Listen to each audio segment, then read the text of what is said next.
धुळे जिल्ह्यात पावसाचं आगमन झाल्याचं पाहायला मिळतंय, तर शेतकरी वर्गात यामुळे समाधानाचं वातावरण आहे। अजूनही मोठ्या पावसाची अपेक्षा आहे। मात्र असं असलं तरी धुळे जिल्ह्यातल्या मध्यम आणि लघु प्रकल्पाचा साठा हा 31% शिल्लक राहिलेला आहे। त्यामुळे 4 दिवसांपासून पडलेल्या पावसानंही अद्याप तरी साठ्यामध्ये वाढ झाली नाहीये। जिल्ह्यातील 12 मध्यम प्रकल्पांमध्ये 35%, 45 लघु प्रकल्पांमध्ये अवघा 23% जलसाठा शिल्लक आहे।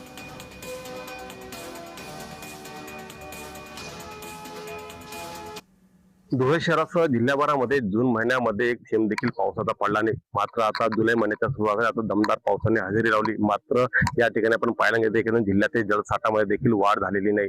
आता एकूणच जिल्ह्यातील जलसाठा हा 31% येऊन ठेपलेला आहे आणि पिण्याचं पाणी या ठिकाणी संकट या ठिकाणी आता धुळेकर नागरिकांसह सर्व शेतकऱ्यांना देखील या ठिकाणी लागले। एकंदरीत पाहायला गेलं तर जुलै महिन्याच्या सुरुवातीला आता धुळे तालुका, शिंदखेडा, शिरपूर आणि दोंडाईच्या साखळी या भागात आता दमदार पावसाने सुरुवात केली। मात्र हा पाऊस आता शेतकऱ्यांसाठीच उपयोगी ठरणार आहे, कारण या पावसामुळे कुठल्याही प्रकारच्या जलसाठ्यामध्ये आता वाढ झालेली नाही। एकंदरीत पाहायला गेलं तर जिल्ह्यामध्ये आता 31% जलसाठा शिल्लक या ठिकाणी आहे। मात्र अजून देखील दमदार पावसाची प्रतीक्षा या ठिकाणी कायम राहिलेली। येणाऱ्या 2-4 दिवसामध्ये दमदार पाऊस येईल आणि मोठ्या प्रमाणात आता जलसाठ्यामध्ये वाढ होईल आणि पिण्याचा प्रश्न या ठिकाणी सुटेल, एवढी आता अपेक्षा शेतकऱ्यांसह धुळेकर नागरिकांनी व्यक्त केली। कारण दमदार पावसांनी शहरात देखील अजून सुरुवात केली नाही, त्यामुळे आता धुळेकर नागरिक देखील आता पिण्याचे संकट या ठिकाणी येतं की काय असा प्रश्नचिन्ह आता या ठिकाणी निर्माण झालेला आहे।